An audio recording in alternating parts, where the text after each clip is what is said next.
Bonjour, ici Jacques Lefebvre. Amateur de voitures, bienvenue sur ma chaîne. Restez avec nous, on plonge immédiatement dans le sujet de cette vidéo.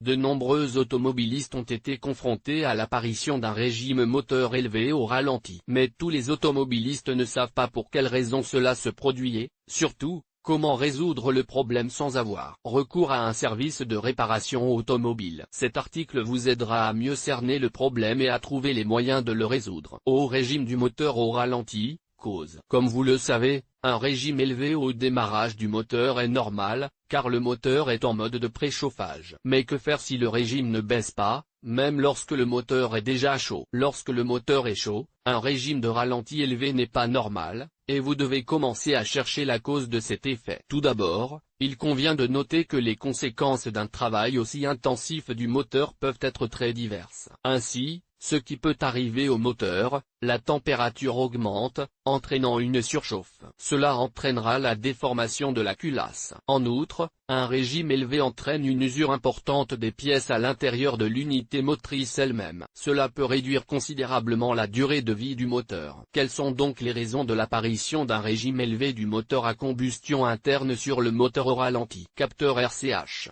Capteur de position du papillon des gaz.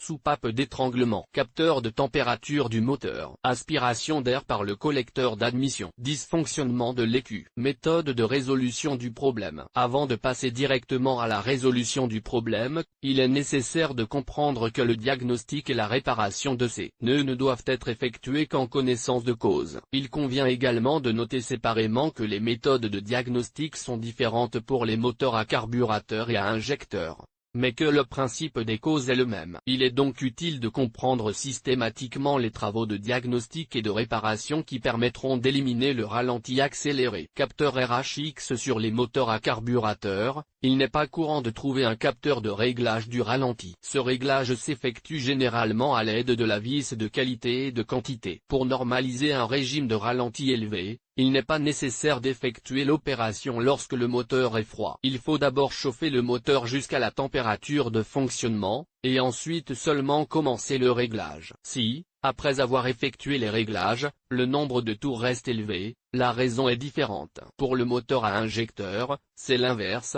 tous les réglages sont effectués par le capteur PHX. Pour remédier au dysfonctionnement, il convient de vérifier le capteur à l'aide d'un multimètre, puis, si l'élément est défectueux, de le remplacer par un nouveau. Le dysfonctionnement de ce capteur peut entraîner un saut de vitesse au ralenti. DPDZ. Une mauvaise quantité d'air entrant dans la chambre de combustion peut amener l'unité de contrôle électronique à augmenter la vitesse de ralenti. Si le capteur de position du papillon des gaz est défectueux, il doit également être vérifié. Ce contrôle peut être effectué à l'aide d'un multimètre ou d'un oscilloscope. S'il s'avère que le capteur de position du papillon des gaz est défectueux, il vaut la peine de le remplacer. Papillon des gaz. Un papillon bloqué peut entraîner l'entrée d'une grande quantité d'air dans le moteur. Cela oblige l'écu à augmenter la quantité de carburant injecté pour équilibrer le mélange. La consommation de carburant augmente en conséquence. Pour résoudre le problème, il est nécessaire de démonter l'ensemble et de le nettoyer avec des moyens spéciaux. Si le nettoyage ne donne pas le résultat escompté, l'accélérateur doit être remplacé, mais il faut savoir que cela ne sera pas bon marché. Capteur de température du moteur. La défaillance du capteur de température peut entraîner de nombreux problèmes. L'un d'entre eux est l'augmentation de la vitesse de ralenti. Généralement, comme le montre la pratique, ce capteur est le plus vulnérable et tombe le plus souvent en panne parce qu'il est exposé à des différences de température. Pour commencer, il convient de diagnostiquer l'aptitude au service du nœud. Cela peut se faire à l'aide d'un multimètre et d'un oscilloscope. Si le nœud est défectueux, il doit être remplacé. Ensuite, il est recommandé de réinitialiser toutes les erreurs du calculateur. Collecteur. Il arrive souvent que le collecteur d'admission soit déformé ou que le joint soit usé en raison de l'utilisation du véhicule. Ainsi, une augmentation du régime de ralenti peut indiquer qu'il y a une entrée d'air dans le collecteur. Pour traiter le dysfonctionnement, il faudra démonter la pièce, ce qui est assez problématique, car le collecteur est relié à la quasi-totalité du système d'injection et à plusieurs nœuds d'autres systèmes. Il vaut la peine d'examiner le joint du collecteur en détail, car la présence de dommages peut indiquer non seulement des problèmes de vitesse de rotation, mais aussi d'autres dysfonctionnements. En outre, la déformation de la cavité peut servir à faire entrer un excès d'air dans les chambres de combustion. Cela peut affecter le réchauffement, le démarrage du moteur et d'autres facteurs. Pour éliminer ce défaut, il faut meuler la surface du collecteur jusqu'à ce qu'elle devienne plane. Dans les services automobiles, cette opération est réalisée à l'aide d'une machine spéciale. Bien entendu, vous pouvez effectuer cette opération dans un garage,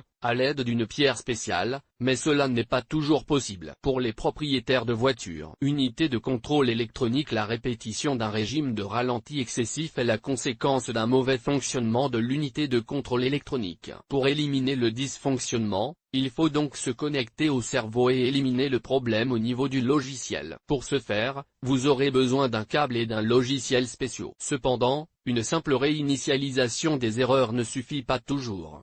Il faut souvent modifier le logiciel pour que tous les problèmes disparaissent. Il est recommandé de confier ce processus à des maîtres qui sont des professionnels. Parallèlement au remplacement du micrologiciel, vous pouvez augmenter les caractéristiques de puissance, ce qu'il est également recommandé de confier à des spécialistes. Comme le montre la pratique, la plupart des automobilistes, lorsqu'ils interviennent de manière indépendante sur le calculateur, finissent par se rendre au service après-vente pour éliminer les conséquences de leurs propres modifications. Conclusion.